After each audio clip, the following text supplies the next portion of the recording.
Y precisamente en Constantinopla comienza esta historia moderna. En 1453 los turcos otomanos se encontraban avanzando hacia el oeste, expandiéndose en la consolidación de su imperio. Llevaban bastante tiempo asediando la ciudad de Constantinopla, la hermosa ciudad cristiana, capital del Imperio Bizantino o Imperio Romano de Oriente. Finalmente, en mayo de 1453, los elogiados muros defensivos de la ciudad cedieron ante los embates turcos. La caída de Constantinopla, hoy llamada Estambul, marcó el final de una época. Los turcos interrumpieron el histórico paso comercial que unía Oriente y Occidente, demandaron tributo, o bien la flota turca impediría el cruce. Las potencias del período, los reinos de Portugal y de España, debieron salir en busca de nuevas rutas comerciales que posibilitaran encontrar las ansiadas especias, útiles para la conservación de los alimentos.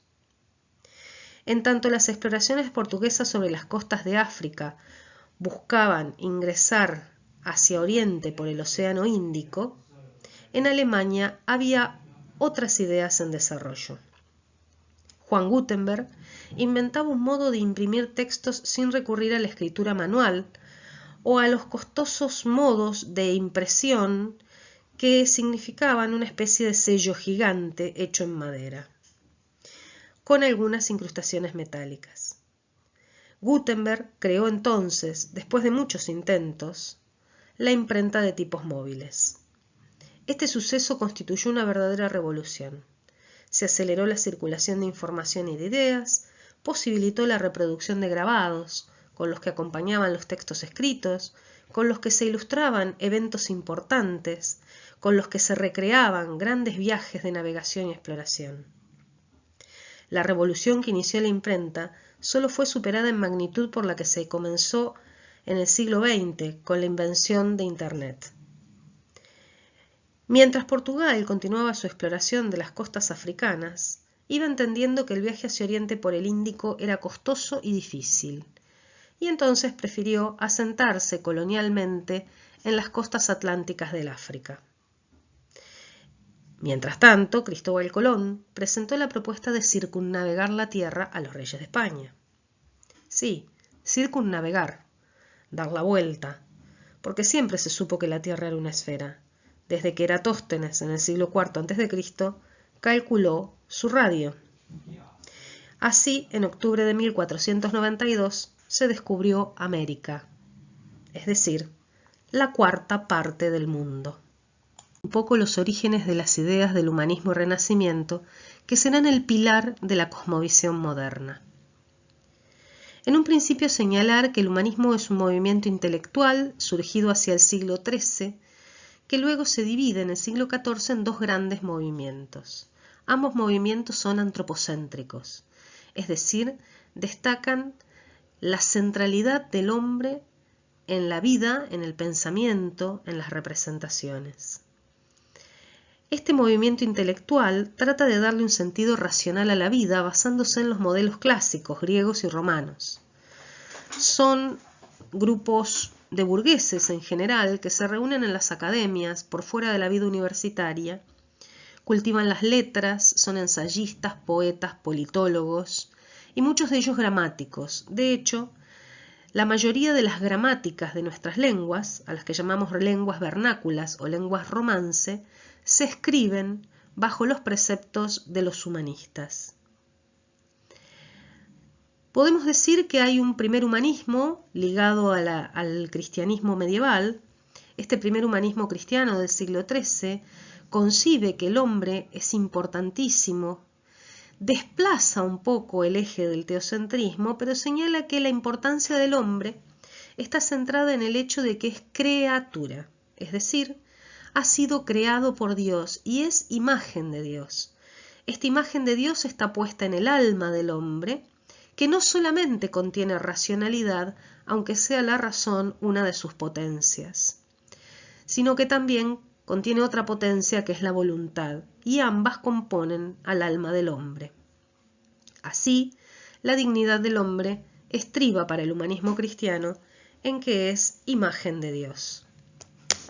Pero hacia el siglo XIV, y a cuento de una crisis estructural que vive Europa, el humanismo cristiano tiende a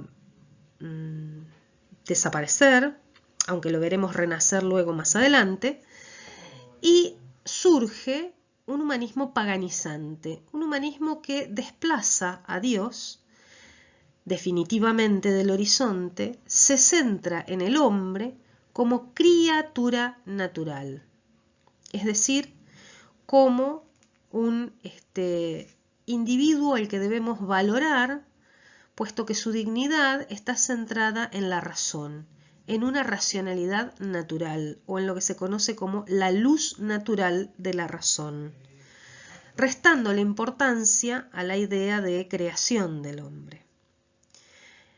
Ambos humanismos coexisten un tiempo, pero el humanismo paganizante es el que va a hacer el ingreso en el Renacimiento hacia mediados del siglo XV.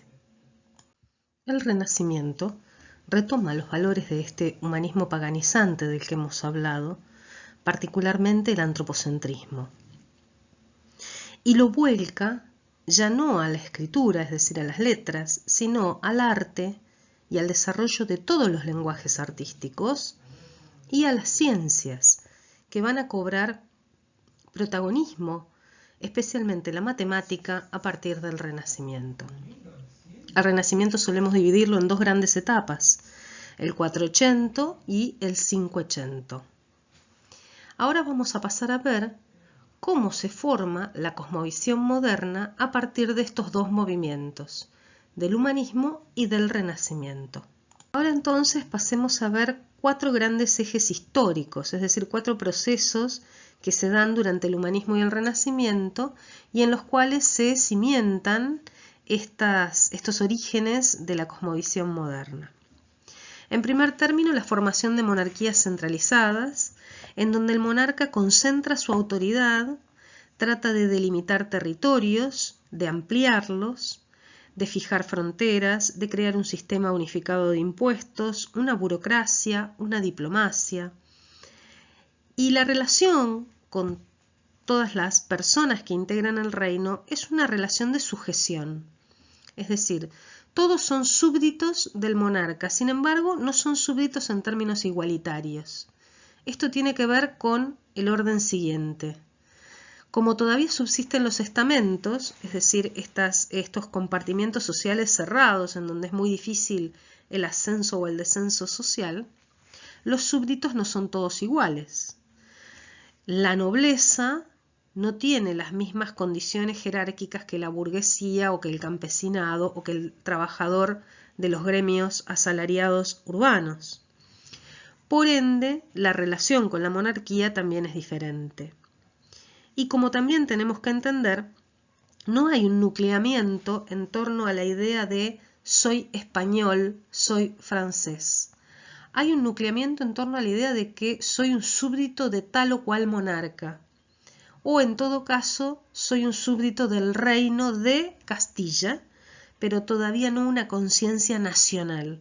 Esa conciencia nacional viene recién a partir de finales del siglo XVIII y mediados del siglo XIX.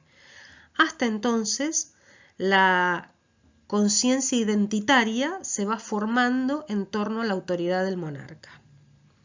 Por otro lado, el predominio de la burguesía hace que aparezca la figura del cortesano. El cortesano es este burgués que tiene educación, tiene formación sólida, pero por supuesto también puede llegar a tener cierto poder adquisitivo, pero no logra insertarse socialmente si no es a través de la compra del título nobiliario o de estrategias de ascenso social para insertarse en la burocracia o en la diplomacia. El mercantilismo, del cual hemos hablado cuando comenzamos esta exposición, ¿no?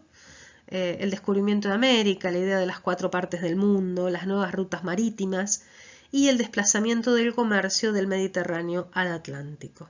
Y finalmente de lo que hablaremos luego, es decir, en otro video, que es la Reforma Protestante. Esta Reforma Protestante, iniciada por Martín Lutero en 1517, produce un cisma, es decir, una separación tajante entre protestantes y católicos. y luego también subdivisiones dentro del protestantismo. Va a influir en todos los aspectos de la realidad, va a generar guerras de religión, pero también va a generar la división confesional y política de Europa, dado que las monarquías van a adoptar o el catolicismo o el protestantismo y tratar de lograr la hegemonía de una u otra forma dentro de sus reinos. La ciencia y el arte están íntimamente relacionados en el Renacimiento.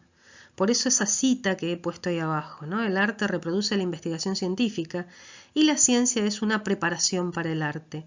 Cuando nosotros vemos los bocetos de Leonardo da Vinci sobre el cuerpo humano, no estamos viendo los estudios de una persona que se va a dedicar a la medicina. Estamos viendo los estudios minuciosos y detallados de alguien que quiere conocer la anatomía humana para poder dibujarla y perfeccionar sus técnicas pictóricas.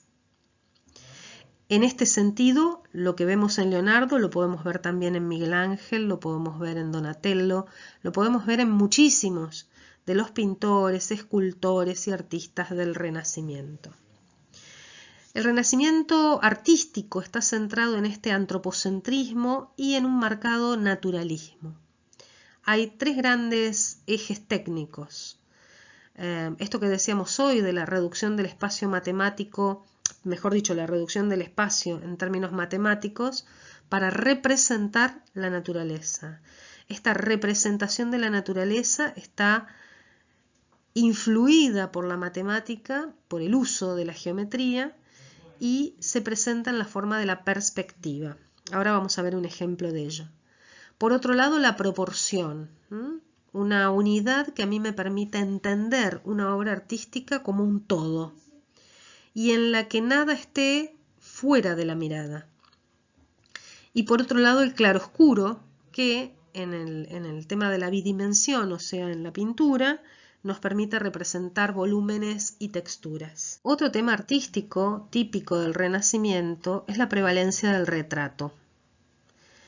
Durante la Edad Media no existía la posibilidad de hacer retratos y por otra parte tampoco de conocer a los artistas porque las obras eran anónimas, pero con esta cosmovisión nueva, moderna, antropocéntrica y con la idea individualista del Renacimiento, se empiezan a pintar retratos de corte, retratos de burgueses que muestran su estatus social y su poderío, porque a través del mecenazgo le pagan a los artistas para que realicen estos retratos o también algunas obras más que las ponen en sus salones, sobre todo los salones de acceso de los palacios burgueses, con el propósito de mostrar este poderío social, este estatus social. Y por otro lado tenemos también los retratos de corte que tratan de fijar una imagen de la monarquía, de mostrarnos cómo era el rey, cómo era la reina, de mostrarnos la vida en el palacio o un hecho importante, una batalla, en donde aparece un protagonista central. También hay cuadros como este de María de Borgoña, que tenemos aquí arriba, que es un cuadro realizado para presentar a María de Borgoña como consorte, es decir, como futura princesa. Los retratos que presentan a las consortes suelen ser bastante engañosos, por supuesto. Y por último también fijar esto que decíamos, el poder económico de la burguesía. Ciertamente se retratan burgueses, miembros de la iglesia, miembros de la corte, nobles. Retratos hay por todas partes a lo largo del Renacimiento.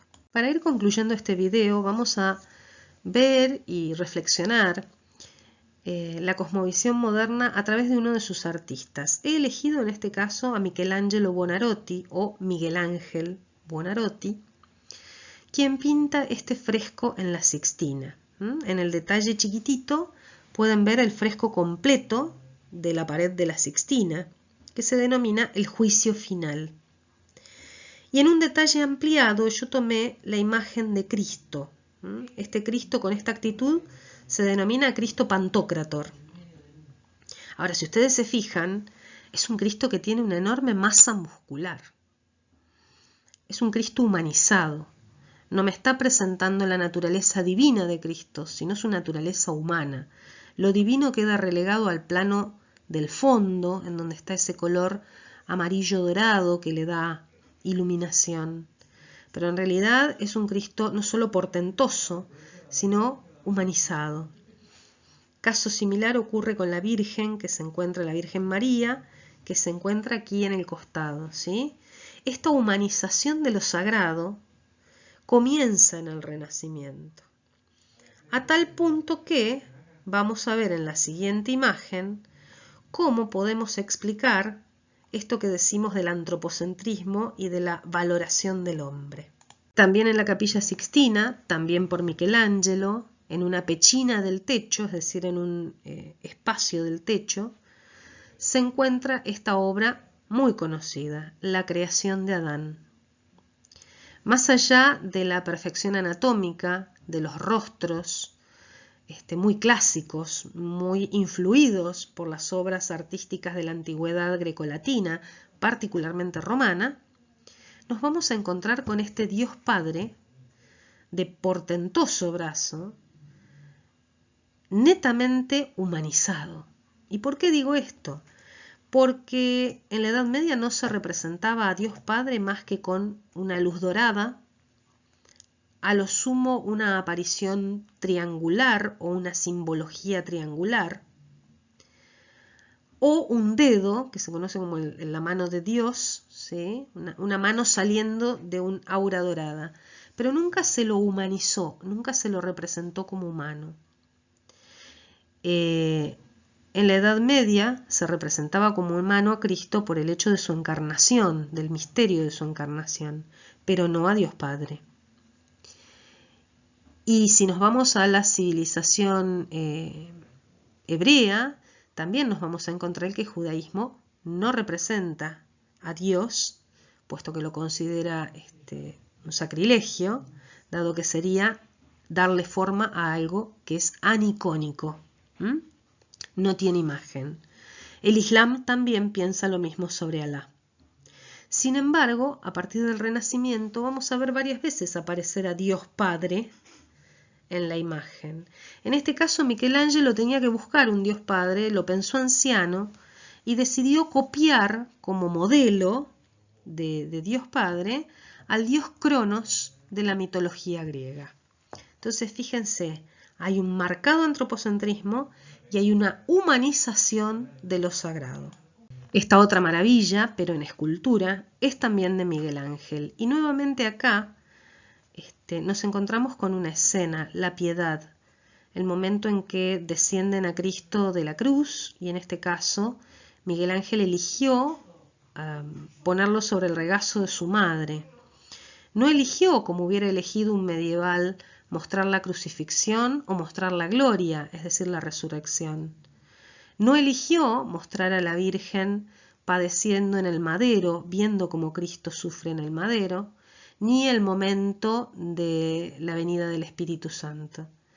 Eligió una secuencia, un momento de la historia de Cristo y de María, en el cual trata de mostrarnos el costado humano del sufrimiento. Miren el rostro doliente de la Virgen y el momento de la muerte de Cristo. Otra vez aparece el tema de la humanización de lo sagrado. Esta obra fue esculpida por un Miguel Ángel muy joven, hecha a partir de un bloque entero de mármol.